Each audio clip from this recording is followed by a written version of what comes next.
সম্মানিত দর্শক মণ্ডলী, আমাদের চ্যানেলের নিত্য নতুন ভিডিও পেতে আমাদের চ্যানেলটি সাবস্ক্রাইব করুন এবং পাশে থাকা বেল আইকনটি বাজিয়ে দিন। ধন্যবাদ। আমরা বলবো যে কেউ যদি স্বপ্নে রশি দেখে, স্বপ্নে যদি সে রশি দেখে তাহলে এটা গুড সাইন। এটা কেমন যেন আল্লাহর সাথে একটা প্রতিশ্রুতির সাথে সম্পৃক্ত, কারণ আল্লাহ তাআলা কোরআনে ইরশাদ করেছেন ওয়াতাসিমু বিহাবলিল্লাহি জামিআ। আরবিতে রশি আরবি হচ্ছে হাবল, মানে ওয়াতাসিমু বিহাবলিল্লাহি জামিআ, তোমরা আল্লাহর রজ্জু বা রশিকে আঁকড়ে ধরো। তাহলে রশি দেখা মানে এখানে আমরা আল্লাহর ওয়াদাগুলো যেন পূরণ করি, আল্লাহর আনুগত্য যেন আমরা প্রপারলি করতে পারি, এটা ইঙ্গিত করছে। এরপর স্বপ্নে যদি আমরা কাক দেখি, এটা সাধারণত একটা নেগেটিভ সাইন বহন করে, কারণ কাককে আল্লাহ রাসূল সাল্লাল্লাহু আলাইহি ওয়াসাল্লাম ফাসিক বা ফুয়াইসিক বলেছেন। সো আমরা যদি স্বপ্নে কাক দেখি, এটাকে আমরা পজিটিভ কোনো সাইন মনে না করে নেগেটিভ সাইন মনে করতে পারি। তৃতীয়ত, আমরা যদি স্বপ্নে লম্বা কাপড় দেখি, এটা গুড সাইন। কারো গায়ে যদি লম্বা জামা থাকে তাহলে এটা গুড সাইন, আর খাটো জামা থাকলে সাধারণত এটা নেগেটিভ সাইন। এক্ষেত্রে আমরা সহিহ বুখারীর একটা হাদিস উল্লেখ করতে পারি। আল্লাহর হাবিব সাল্লাল্লাহু আলাইহি ওয়াসাল্লাম বলেছেন যে আমার সামনে অনেক মানুষকে পেশ করা হলো, তাদের কারো জামা নাভি পর্যন্ত, কারো জামা হাঁটু পর্যন্ত, কারো জামা পা পর্যন্ত। আর সেক্ষেত্রে ওমরে ফারুককে দেখলাম যে এত লম্বা জামা পরে সে হেঁটে যাচ্ছে, সে তার জামা টেনে টেনে নিয়ে যাচ্ছে। তো সাহাবারা বললেন, মা আউয়ালতাহু ইয়া রাসূলুল্লাহ, হে আল্লাহর রাসূল, আপনার এই স্বপ্ন থেকে আপনি কি বোঝাতে চাইলেন? আল্লাহ রাসূল সাল্লাল্লাহু আলাইহি ওয়াসাল্লাম বললেন, আউয়ালতুহু আদ-দীন, এটা দ্বারা আমি দ্বীনদারি বোঝাতে চাইলাম। অর্থাৎ যার জামা লম্বা তার মানে তার তাকওয়া বেশি বা তার দ্বীনদারি বেশি। আর স্বপ্নে যদি কারো জামা খুব ছোট খাটো বা জামাহীন অবস্থায় কাউকে দেখা হয়, এটা সাধারণত তার দ্বীনদারি কমে যাচ্ছে বা তার তাকওয়া is decreasing day after day, এটার একটা সাইন বহন করে। পাশাপাশি দুধ, স্বপ্নে যদি কেউ দেখে সে দুধ খাচ্ছে, এটা একটা ভালো সাইন। স্বপ্নে দুধ খেতে যদি দেখা হয় তাহলে তার জ্ঞান বৃদ্ধি পাবে বলে এটা একটা সাইন বা আলামত বহন করে। সেক্ষেত্রেও আমরা বুখারীর একটা হাদিস উল্লেখ করতে পারি, যেখানে আল্লাহ রাসূল সাল্লাল্লাহু আলাইহি ওয়াসাল্লাম একটা স্বপ্নের কথা সাহাবাদেরকে শেয়ার করছিলেন। তিনি বললেন যে আমাকে এক বাটি দুধ দেয়া হলো, আমি সেখান থেকে দুধ খেলাম, তারপর দেখলাম যে আমার আঙ্গুল থেকে দুধ বের হচ্ছে, আর সেখানে যে অবশিষ্ট দুধ রয়ে গেল সেটা আমি ওমরে ফারুকের মুখে দিলাম। ওমরে ফারুক সেই অবশিষ্ট দুধটা খেলো। এই স্বপ্নের কথা শুনে সাহাবারা বললেন, মা আউয়ালতা বিহি ইয়া রাসূলুল্লাহ, হে আল্লাহর রাসূল, এটা দিয়ে আপনি কি ব্যাখ্যা করলেন? ফামা আউয়ালতাহু ইয়া রাসূলুল্লাহ, আল্লাহ রাসূল সাল্লাল্লাহু আলাইহি ওয়াসাল্লাম বললেন, আল ইলম, এটা দিয়ে আমি জ্ঞানের ব্যাখ্যা করেছি। অর্থাৎ দুধ হচ্ছে জ্ঞানের প্রতীক। দুনিয়াতেও তো আমরা দেখি যে দুধ হচ্ছে সুষম একটা খাবার, খাদ্যের পুষ্টিগুণের 6টি গুণাগুণ দুধের মধ্যে পাওয়া যায়। সো কেউ যদি স্বপ্নে দেখেন যে তিনি দুধ পান করছেন, আশা করা যায় এটা তার জন্য ভালো সাইন, তার জ্ঞান বাড়বে বলে আমরা ধারণা করা যেতে পারে। কারণ সূরা আনকাবুতের 15 নম্বর আয়াতে আল্লাহ বলছেন, ফাআনজাইনাহু ওয়া আসহাবাস সাফিনাতি ওয়া জাআলনাহা আয়াতান।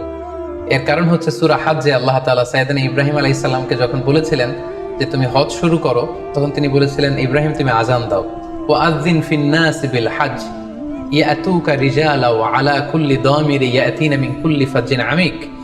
অর্থাৎ হে ইব্রাহিম তুমি আযান দাও। ইব্রাহিম আলাইহিস সালাম বললেন, কোথায় আযান দিব? চারদিকে তো মরুভূমি। আল্লাহ তাআলা বললেন, ইব্রাহিম তুমি আযান দাও, এই আযানের আওয়াজ বা শব্দ পৃথিবীর সবার কানে আমি পৌঁছে দেব। তো সাইয়েদনা ইব্রাহিম আলাইহিস সালাম তখন হজের আযান দিলেন বা ঘোষণা দিলেন। আযান শব্দের অর্থ হচ্ছে অ্যানাউন্স, টু অ্যানাউন্স, মানে ঘোষণা দেয়া। সো আপনি যদি স্বপ্নে দেখেন যে আপনি আযান দিচ্ছেন বা কেউ আযান দিচ্ছে, তাহলে সে অচিরেই হজ করবে বা হজ রিলেটেড কোনো একটা ব্যাখ্যা হতে পারে। এভাবে আযানকে হজের সাথে সম্পৃক্ত করা হয়েছে। কেননা আরবি প্রবাদে আছে যে মান হাফারা হুফরাতান ওয়াকা ফিহা, কেউ যদি কারোর জন্য গর্ত করে তাহলে সেই গর্তে সে নিজে আগে পড়বে। তাহলে গর্ত করা মানে অনেকটা কারো বিরুদ্ধে শত্রুতা করা, বা নৌকায় ওঠা বা জাহাজে ওঠা, কোনো শিপে বা লঞ্চে ওঠা, এটা আপনি বিপদ থেকে মুক্তি পাবেন, and you are in the safe zone. এই ধরনের আমি একটি শস্য ক্ষেত্র চাষ করছি কিন্তু কোনো ফসল হচ্ছে না, এটার মানে কি? তিনি ব্যাখ্যা করে দিলেন, আনতা তা'জিলু আন ইমরাআতিক, অচিরেই হয়তো তোমার স্ত্রীর সাথে তোমার সেপারেশন হয়ে যেতে পারে। কারণ কোরআনে স্ত্রীকে শস্য ক্ষেত্রের সাথে তুলনা করা হয়েছে মেটাফরিক্যালি। সূরা বাকারার 223 নম্বর আয়াতে আল্লাহ বলছেন, নিসাউকুম হারসুল লাকুম ফাআতু হারসাকুম আন্না শি'তুম। অর্থাৎ তোমাদের স্ত্রীরা হচ্ছে তোমাদের শস্য ক্ষেতের মতো, তোমরা যেভাবে খুশি এই শস্য ক্ষেত্রটাকে সুন্দরভাবে চাষাবাদ করতে পারো। তাহলে শস্য ক্ষেতের সাথে বা ক্রপ ল্যান্ডসের সাথে আপনার স্ত্রীর সাথে সম্পর্ক হওয়া বা সেপারেশন হওয়া, এইভাবে ইঙ্গিত নেওয়া যেতে পারে।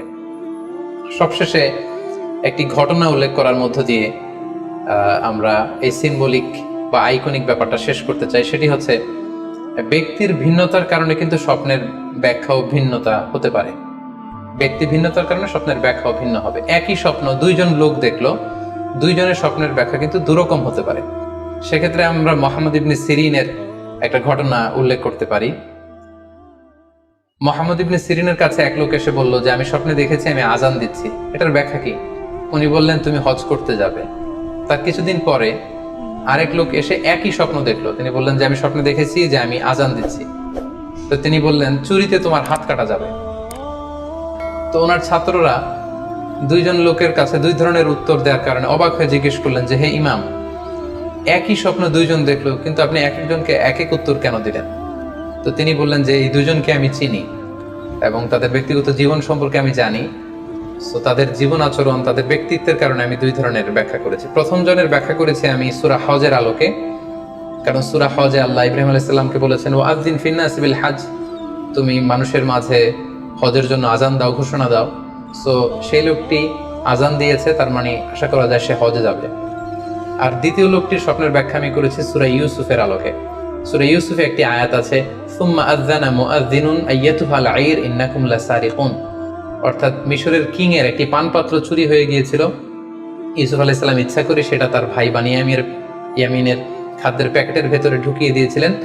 আর তখন সেখানকার স্টাফরা বা সৈনিকেরা আজান দিয়েছিল, মানে ঘোষণা দিয়ে বলেছিল হে ক্যারাভান, হে কাফেলার লোকেরা, তোমরা চুরি করেছো। তো তিনি মুহাম্মদ ইবনে সিরিন বললেন যে দ্বিতীয় লোকটার ব্যাপারে আমি জানি, সে আসলে অসাধু একজন লোক এবং তার ক্ষেত্রে সে স্বপ্নে যেহেতু আজান দিতে দেখেছে, সে কখনো হজে যাবে না, বরং সূরা ইউসুফের আলোকে চুরিতে তার হাত কাটা যাবে। তো এভাবে আমরা কোরআন সুন্নাহর আলোকে বা স্কলারদের যে অভিব্যক্তি সেগুলোর আলোকে স্বপ্নের মধ্যে থেকে যেগুলো সিম্বলিক, আইকনিক, যেগুলো ইঙ্গিতবহ, এগুলোর ব্যাখ্যা আমরা এভাবে করতে পারি।